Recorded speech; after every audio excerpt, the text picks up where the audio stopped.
Okay, project is coming along. That back wall, it was completely dilapidated, now has a first coat of concrete stuff on it, and then it has a second coat of some other kind of concrete stuff on it.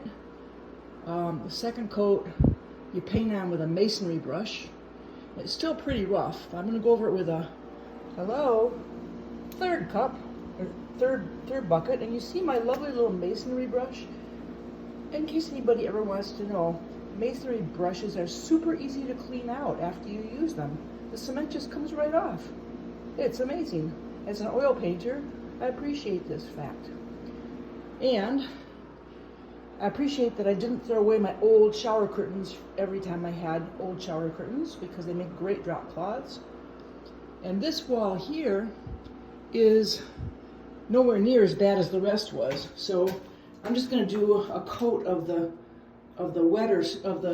runnier stuff that I have in the bucket right now on this whole wall. And when that dries, I'm gonna paint this sucker. I think I'm going to paint it with something called Drylok. But if anybody thinks that's a bad idea, please tell me so. And this whole thing will actually not look too bad. You see, it's a shower, believe it or not. Once upon a time it was a shower. Once upon a time, that window probably went to outdoors, and now it goes to the inside of my garage, the back side of the drywall inside my garage. Weirdness. See the soap dish up there? And then this part here was probably just shelving in the bathroom.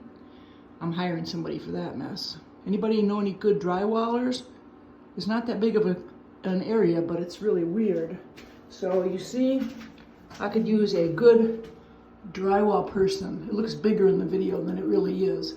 That chunk up there is probably about not even a foot wide at the widest part, and maybe a foot and a half long going that way. A foot by a foot and a half, and then that little patch there, and those holes I showed you earlier. Anyway, you guys, everybody stay tuned, because Mary's saving herself thousands of dollars by being courageous and mixing up cement in her own driveway and putting it in her own bizarre old house to make it look better. This will make some great storage, and I took the door off also, because that's half the reason there's these problems, is these rooms, these little tiny rooms. This is tiny. It looks bigger than it really is. It's probably about maybe 40 inches wide, maybe 7 feet deep, something like that. I'm trying to imagine a 6 foot tall person lying down there. I think they have another foot over their head. Anyway, this room will make some great storage, and at that time I will have 2 rooms looking good out of a bunch of rooms. So then after I get this room looking good, and then I can start on all those walls over there. Woo, baby! But I'm feeling courageous now, so this won't actually, it's lots of space, but it won't actually be that hard compared to what I've been doing, because the walls aren't as bad as what I've been doing.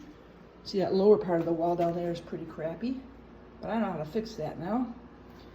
And then that wall over there, whew, I'm kind of tired just looking at it all. But, so you see, we're coming along here. And then that wall there is hard as a rock. You can't even drill into that wall. So when I pull all those shelves away and get at it and clean it up good, I can just paint that with Drylok and be done with that whole wall. Kind of makes me want to do that first, because wouldn't that be nice? And then it would be like, oh, look at what can happen. Much easier than what I have cut out for myself on the opposite wall. So here we go, folks, into the little shower to make it good. Stay tuned.